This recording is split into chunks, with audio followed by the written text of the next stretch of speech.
balita 'to, mga kapatid, 'yan. Balitang-balita ko may pangatlong, ethics complaint na naman si Kiko. Fake news lang gusto panoorin mga DDS kapag nakulong mga DDS vlogger. Ay malabo ako diyan balae na maging fake news maker. No way. Kahit bigyan mo ako ng bilyon-bilyon. Hmm, 'di ba? Balita ko may pangatlong, ethics complaint na naman 'tong si Kiko. Hoy, nakadalawa na 'tong suspenso, Ibig sabihin, 'pag nasuspenso pa ito ng isang beses, expelled, lipad, tanggal. Asahan po natin 'di matutupad ni Bam 'yan matulad pa kay Marcoleta.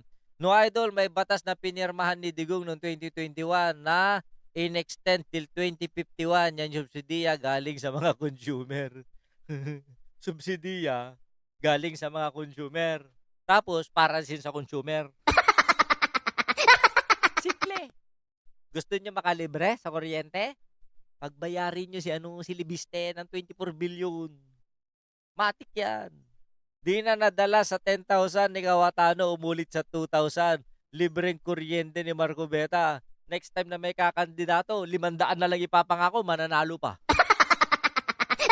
Di ba? Paunti-unti yung pangako, pero panalo pa rin ng panalo yung mga politikong nangako. Ito, balita ko, ito nga, pipilahan na naman ng another set of complaint.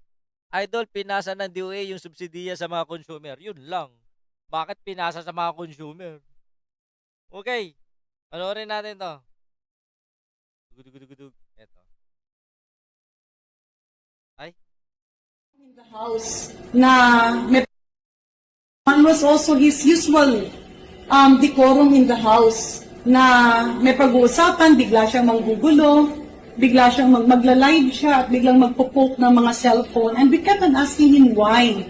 Ang sabi naman niya sa akin, Mami kasi because many of the Kongs call me that, Mami kasi ang pusa palaaway. So kung hindi ako ang mga away ng mga aaway, hindi ako posa. So kailangan mong mang-away ng mang-away because that is a posa and you have to understand that a posa will have many enemies. You know, sometimes people will look at it as funny. But you are representing thousands, no, hundreds of thousands of constituents who are being deprived of their representation simply because you are looking at your position as a game. So hindi ito pwede. And then yung bigla ka na lang mga away ng negosyante na wala namang basis, and you actually belong to that party, that political party. Imagine the loss of investments and the loss of trust of people who want to come to the Philippines or want to do business with Filipinos, maapektuhan yan. So ito yung mga bagay-bagay na okay lang sana kung first offense, second offense, but it's repetitive eh. And in fact, even under suspension, wala. Parang his point is, that's his nature as a cat, but he's not a cat. Sabi nga ng mga DDS, bakit nyo daw pinag-iinitan si Kiko? Unahin nyo muna yung pababain ng presyo ng gasolina. Bakit nyo daw i-expel si Kiko? Marami daw mga Pilipino nagugutom. Yung lagi ang argumento ng mga tanga.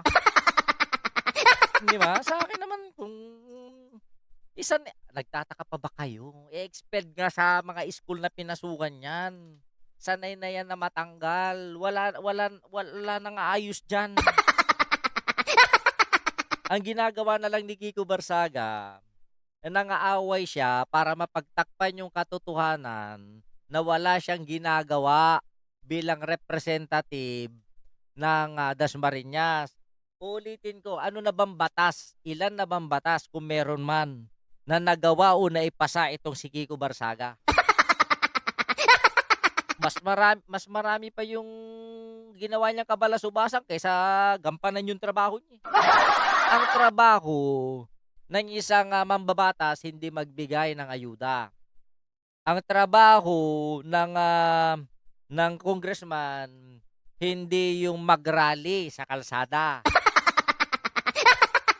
Lahat ng ginagawa ni Kiko Barsaga kabaliktaran ng kanyang ginagawa. 'Di ba? So dapat lang para sa akin kung wala na, kung nai-intimidate na, kung naiinis na, Kung sa tingin ng karamihan mga kongresista na hindi nagagampanan o hindi nakikipag-participate itong si Kiko Barsaga sa plenaryo, sipain nyo na. Abay, mantakin mo, pinapasahod natin ito ng daang-daang libo. O ang ginagawa, pangiinis sa kapwa kongresista sa kongreso, paninira sa gobyerno. O, 'di ba talo diyan ang mga Pilipino? O. O eto, sige.